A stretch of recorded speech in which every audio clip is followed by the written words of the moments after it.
Assalamualaikum warahmatullahi wabarakatuh. Bertemu lagi di mata kuliah metode perancangan program bersama saya Nisa Almira Mayanti. Nah, di pertemuan ke-11 ini kita akan membahas tentang konsep pemrograman berorientasi objek. Kenapa sih kita membahas ini? Yang pertama, perancangan prosedural memiliki keterbatasan dalam pengembangan sistem yang besar, jaringan, dan sistem multidosa. Meskipun disusun secara terstruktur dan modular, tetap menjadi sangat rumit dan sulit dipahami. Nah, kurangnya menyadari pekerjaan yang dilakukan dengan tim pengembang sehingga terjadinya duplikasi pada beberapa bagian.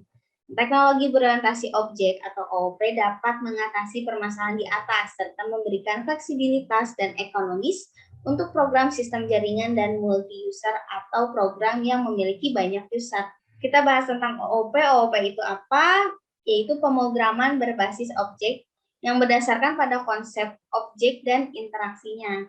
Nah, objek dapat menerima pesan atau message, mengolah data, mengirim pesan ke objek lain, lalu membentuk interaksi antar objek. Nah, objek bersifat independen. Nah, setiap objek dapat dipandang sebagai sebuah entitas mandiri yang memiliki peran atau tanggung jawab tertentu. Nah, contohnya seperti ini, ada objek yang ada beberapa objek, ini ada 4 objek yang memiliki data dan prosedur, lalu mereka saling berkaitan dengan objek lainnya, saling terhubung. Nah, sebenarnya objek itu apa? Objek itu adalah representasi sebuah entitas yang memiliki makna tertentu, yang menjadi perhatian si pemandang. Segala sesuatu yang ada di dunia ini adalah objek, contohnya manusia, bunga, hewan, mobil, meja, kursi, sepeda, kereta, pesawat terbang, yang lain sebagainya yang ada di sekitar kita adalah objek. Nah, setiap sistem terdiri dari objek-objek. Nah, sistemnya juga tersendiri, itu termasuk dengan objek. Evaluasi dan pengembangan sistem disebabkan oleh interaksi antar objek-objek di dalam atau di luar sistem. Selanjutnya, kita membahas tentang kelas. Kelas itu apa? Kelas merupakan template untuk membuat objek. Nah, merupakan prototipe atau blueprint yang mendefinisikan variabel-variabel dan metode-metode secara umum. Nah, objek atau instance merupakan hasil instansiasi dari suatu kelas. Proses pembentukan objek dari suatu kelas disebut instantiation. Nah, di sini ada satu template, lalu ada banyak instance atau wujud nyatanya. Nah, ini merupakan kelas ya, ini kelas, ini objek. Contohnya ada kelas, yaitu bank, memiliki sebuah objek, yaitu rekening bank atas nama Udin dengan saldo sekian. Ada objek-objek lainnya juga yang mempunyai satu kelas, yaitu beberapa objek dari kelas yang sama. Jadi ini objek mempunyai kelas yang sama. Itu rekening bank Udin, Ali, Susi itu mempunyai kelas yang sama yaitu bank. Nah, contoh kelas lainnya yaitu mobil. Nah, mobil ini ada variabel intensnya yaitu warna, tahun, manufaktur, kecepatan. Lalu ada metode intensnya yaitu acceleration, stop, brake, dan turn. Nah, di sini ada kode mobilnya, lalu ada warna biru, tahunnya berapa, manufakturnya Toyota dan Mitsubishi, kecepatannya berapa, seperti itu. Nah, ini adalah contoh struktur kelas. Di sini ada nama kelasnya itu mobil, ada atributnya, lalu ada metodenya atau behavior. Nah, contohnya mobil B7471UL itu mempunyai warna biru tahun 2009, manufakturnya Toyota dan kilometer. Nah, dia mempunyai metode atau behavior yang sama, itu acceleration, turn, stop, brake. Begitupun dengan mobil B851OK, dia mempunyai warna merah, tahun, manufaktur, dan sebagainya. Nah, karakteristik objek yang pertama ada atribut. Atributnya itu warna, tanggal produksi, manufaktur, kecepatan. Ada behavior atau tingkah laku, yaitu acceleration, turn, stop, brake, dan lain-lain. Dan ada identitas, yaitu kode mobil tersebut. Gitu ya. Nah, dari tadi kita bahas atribut. Atribut itu apa? Atribut itu adalah data yang membedakan antara objek satu dengan objek lainnya. Contoh atribut mobil misalnya manufakturnya beda, Honda dan Suzuki. Gitu. Modelnya pun beda, warnanya pun beda. Tadi mobil yang A itu merah, yang satu lagi biru, gitu ya. Nah, itu adalah yang membedakan antar objek satu dengan objek lainnya. Nah, dalam kelas atribut disebut sebagai variabel. Nah, tadi kita bahas tentang instance variabel. Nah, itu adalah atribut untuk setiap objek dari kelas yang sama. Tiap objek mempunyai dan menyimpan nilai atributnya sendiri, jadi tiap objek dari kelas yang sama boleh mempunyai nilai yang sama atau berbeda. Nah, kelas variabel adalah atribut yang semua objek yang dibuat dari kelas yang sama. Semua objek mempunyai nilai atribut yang sama, jadi semua objek dari kelas yang sama mempunyai hanya satu nilai value yang sama. Nah, tadi kita bahas tentang tingkah laku atau behavior, itu sebenarnya apa? Itu adalah hal-hal yang bisa dilakukan oleh objek dari suatu kelas. Nah, behavior dapat digunakan untuk mengubah nilai atribut dari suatu objek, menerima informasi dari objek lain, dan mengirim informasi ke objek lain untuk melakukan suatu task atau tugas. Nah, dalam kelas, behavior juga disebut sebagai method atau metode. Contohnya, mobil tadi bisa acceleration, bisa stop, bisa turn, sama bisa brake. Nah, metode adalah serangkaian statement dalam suatu kelas yang menghandle suatu tugas tertentu atau task tertentu. Cara objek berkomunikasi dengan objek lain adalah menggunakan metode. Selanjutnya kita bahas tentang responsibility. Nah, responsibility adalah sebuah kontrak atau sebuah obligasi dari sebuah kelas. Saat sebuah kelas dibuat, semua objek dalam kelas tersebut memiliki keadaan dan tingkah laku yang sama. Saat sebuah kelas dimodelkan, awal yang baik adalah menspesifikasikan responsibility sesuatu dalam sebuah kamus. Teknik seperti CRC card atau Class Responsibility Collaboration dan use case dapat membantu. Selanjutnya kita bahas tentang konstruktor, adalah proses instansiasi objek dari kelas dilakukan pada operasi khusus atau sekumpulan instruksi. Nah, konstruktor menetapkan nilai awal untuk atribut objek baru. Konstruktor biasanya memiliki nama yang sama dengan kelasnya. Contoh pseudocode untuk instansi baru yaitu create nama objek as new class, di mana contohnya create mobil as new mobil. Nah, kata new menunjukkan pembuatan objek baru. Nama kelas diawali dengan huruf besar, contohnya mobil, M-nya besar, siswa S-nya besar, dan sebagainya. Lalu nama objek diawali dengan huruf kecil, contohnya mobil, M-nya kecil. Nah, beda ya, antara nama kelas dan nama objek itu ada perbedaannya. Lalu konstruktor memungkinkan yang pertama, memiliki parameter yang menginisialisasi atribut dengan nilai spesifik, contohnya create mobil as new car, Ford Falcon 4306 biru 0. Atau tidak memiliki parameter objek baru dengan nilai default untuk semua atributnya. Selanjutnya kita bahas tentang aksesor dan mutator. Nah, nilai variabel dari objek tersedia untuk semua operasi di dalam objek tersebut, tetapi tersembunyi dari objek luar.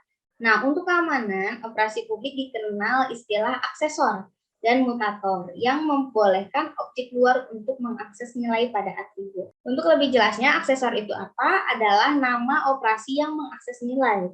Nama aksesor dimulai dengan kata get, seperti get payslip.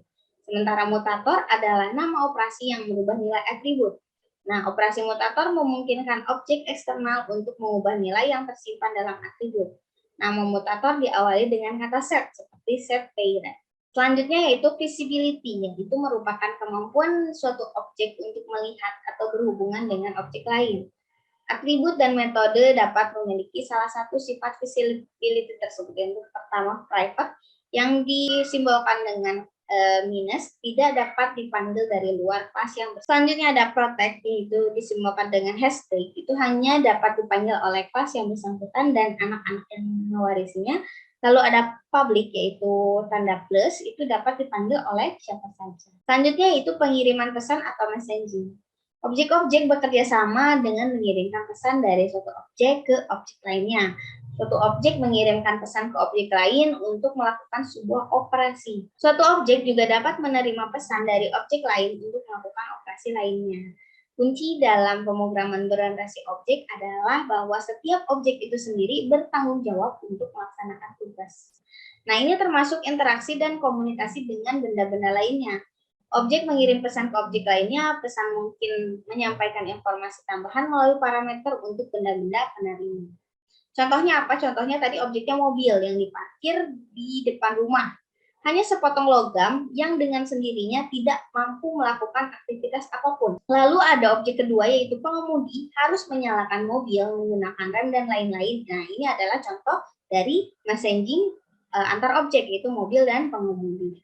Lalu contoh selanjutnya adalah objek pengetik dapat mengirim pesan yaitu mengubah ukuran ke-20 ke objek huruf untuk mengubah ukuran font. Nah, ini adalah contoh dari messaging. Selanjutnya kita bahas tentang karakteristik OOP. Yang pertama ada abstraksi. Nah, abstraksi ini adalah proses penyembunyian kerumitan dari suatu proses untuk permasalahan yang dihadapi. Contohnya, orang hanya perlu berpikir bahwa mobil adalah sebuah objek yang telah memiliki perilaku spesifik yang dapat digunakan sebagai alat transportasi. Sehingga dia atau mereka tinggal menggunakannya atau mengendarainya tanpa harus mengetahui kerumitan proses yang terdapat di dalam mesin mobil. Nah, di sini ada segitiga yang memiliki tinggi alas. Nah, apa yang Anda ingin lakukan yaitu yang pertama hitung luas dan hitung keliling. Nah, ini adalah contoh dari abstraksi juga. Selanjutnya ada enkapsulasi atau pembungkusan berfungsi untuk melindungi suatu objek dari dunia luar, sehingga seseorang tidak akan mampu merusak objek yang terbungkus. Objek yang terbungkus dalam suatu kelas, baik data maupun fungsinya, tidak bisa dilihat, apalagi dirubah pada saat objek itu digunakan. Nah, contoh enkapsulasi itu seperti misalnya nasabah mau masukin PIN itu di ATM, lalu nanti divalidasi oleh database server. Di sini terjadinya penyembunyian informasi tentang bagaimana cara kerja pengecekan validalitas kartu, kecocokan PIN yang dimasukkan, koneksi ke database server, dan lain-lain, di mana hal-hal tersebut tidak perlu diketahui oleh pengguna tentang bagaimana caranya. Nah, ini adalah contoh enkapsulasi. Selanjutnya ada inheritansi. Nah, kelas dapat menurunkan metode-metode dan properti-properti yang dimilikinya pada kelas lain. Kelas yang mewarisi metode dan properti dari objek lain dinamakan kelas turunan. Nah, kelas turunan ini mampu mengembangkan metode sendiri. Contoh inheritansi ini ada tabungan memiliki nomor rekening. Nah, di sini ada tabungan deposito. Nah, lalu ada jatuh tempo suku bunga, lalu ada juga kartu kredit yang memiliki batas limit dan cicilan minimum. Nah, ini adalah inheritance. Selanjutnya yaitu polimorfisme. Nah, polimorfisme ini dapat diartikan sebagai kemampuan suatu bahasa pemrograman untuk memiliki fungsi-fungsi atau metode yang bernama sama, tetapi berbeda dalam parameter dan implementasi kodenya atau overloading. Nah, kelas turunan dapat menggunakan fungsi yang ada pada kelas pewarisnya dan dapat mengimplementasikan kode yang berbeda dari fungsi pewarisnya dinamakan overriding. Nah, contohnya ini ada employee atau pekerja mempunyai ini nama dan jabatan, lalu things to do-nya adalah create new dan get salary. Apakah mereka mempunyai gaji yang sama antara pekerja tetap, paruh waktu dan outsourcing? Nah, ini adalah contoh polimorfismenya, yaitu satu karyawan atau employee itu misalnya dia full time atau part time atau temporary employee. Nah, dia ada calculate pay-nya berbeda-beda. Pekerjaannya pun berbeda-beda, tanggung jawabnya pun berbeda-beda. Nah, ini adalah contoh polimorfisme. Nah, ini resumenya yaitu ada class atau employee tapi mempunyai beberapa objek gitu ya. Misalnya tadi ada yang pekerja paruh waktu, ada yang pekerja tetap, ada yang apa gitu ya. Ini contohnya. Nah, di sini kita bisa lihat bahwa kelas dapat menghasilkan objek-objek atau objek intens gitu ya. Kelas dapat menghasilkan objek-objek atau kelas prototype dari objek atau intens. Selanjutnya di sini juga ada kelompok objek-objek atau intens jenis dapat menjadi kelas. Kayak tadi, karyawan tetap, karyawan paruh waktu itu bisa menjadi satu kelas yang sama, yaitu pegawai. Next, membentuk objek baru. Itu ada Java, yaitu my class, my object 1, new my class. Nah, ini kalau misalnya kita mau bentuk objek baru di bahasa Java, kalau bahasa PHP, kalau C++ seperti ini. My object 1 adalah objek atau intens baru. Nah, di sini struktur kelas mempunyai 3 bagian, ada class name, class attribute, dan class method yang tadi kita sudah jelaskan.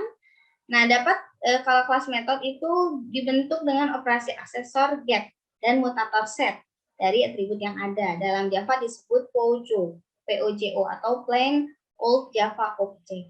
Nah, tetapi tidak semua kelas harus memiliki 3 bagian, bisa jadi hanya berisi class name dan atribut saja atau class name dengan metode saja. Jadi struktur kelas ini tidak bersifat baku. Nah, selanjutnya kita bahas tentang polymorphism lagi. Itu ada overloading, yaitu metode overloading adalah sebuah kemampuan yang membolehkan sebuah kelas mempunyai 2 atau lebih metode dengan nama yang sama. Yang membedakan adalah parameternya. Pada metode overloading, perbedaan parameter mencakup jumlah parameter, tipe data, dan urutan data, tipe data parameter. Nah, metode overloading juga dikenal dengan sebutan static polymorphism. Berikut ini contoh kelas yang melakukan overloading. Nah, ini contohnya untuk kelas yang melakukan overloading. Sebelumnya kita tentang overreading dulu. Nah, metode overreading merupakan metode yang parent class-nya ditulis kembali oleh subclass. Aturan dari metode overreading pada Java itu parameter yang tidak terdapat pada metode overreading dari subclass harus sama dengan parameter yang terdapat pada parent class. Nah, aturan hak akses atau visibility atau hak akses method overreading di subclass tidak boleh lebih ketat dibandingkan dengan hak akses metode pada parent. Nah, ini adalah contoh dari overreading. Itu ada extendnya, yaitu turunan anak mamalia memiliki sifat. Nah, kita lihat di sini ada binatang. Nah, binatang ini ada extendnya ada ke mamalia dan ke burung. Nah, ini kelas binatang. Ini dia bisa bergerak, lalu berkembang biak, lalu ada lagi mamalia itu bisa bergerak, bisa berlari. Nah, kalau tadi kita bahas tentang apa itu yang menyangkut tentang OOP, nah kita masuk ke tahapan perancangan program berbasis objek. Nah, yang pertama kita harus identifikasi kelas, atribut, responsibility, dan operasinya dulu.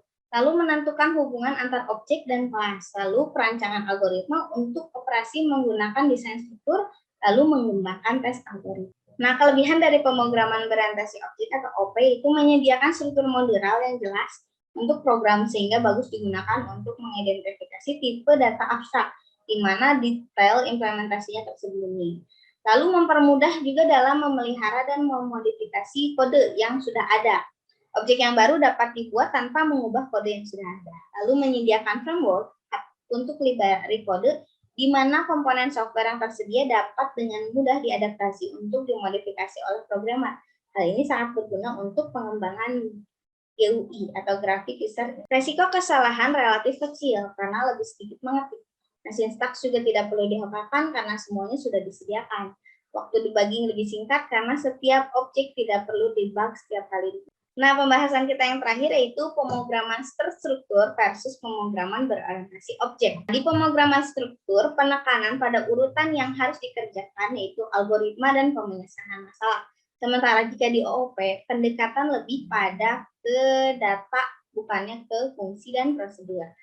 Lalu di pemrograman terstruktur, program berukuran besar dipecah-pecah menjadi program yang lebih kecil atau modular. Ini kemarin sudah kita bahas. Nah, sementara kalau di OOP, program besar dibagi ke dalam objek-objek. Struktur data dirancang dan menjadi karakteristik dari objek-objek. Nah, kalau dari pemrograman terstruktur, kebanyakan fungsi atau prosedur berbagi data global.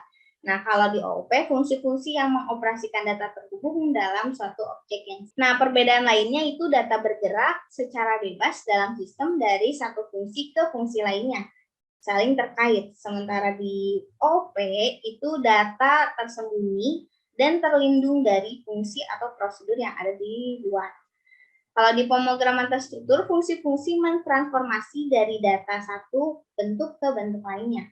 Kalau di OOP, objek-objek dapat saling berkomunikasi dengan saling mengirim message atau pesan lain. Nah, selanjutnya kalau di pemrograman struktur, pendekatan adalah pendekatan top-down atau dari atas ke bawah. Sementara kalau di OOP, pendekatan lebih ke bottom-up atau dari bawah. Yaitu tadi adalah perbandingan antara pemrograman terstruktur yang udah berminggu-minggu lalu kita bahas dengan OOP ini. Nah, ada beberapa perbedaan yang membandingkan keduanya. Nah, itu tergantung kita sebagai pengembang atau yang mau membuat program untuk memilih kira-kira program yang akan kita bangun lebih baik memakai metode yang mana, gitu ya, pemrograman yang terstruktur atau yang berorientasi objek. Nah, itu tergantung kepada kita masing-masing. Nah, dicukupkan untuk materi kali ini. Mohon maaf bila ada kesalahan. Saya tutup. Assalamualaikum warahmatullahi wabarakatuh.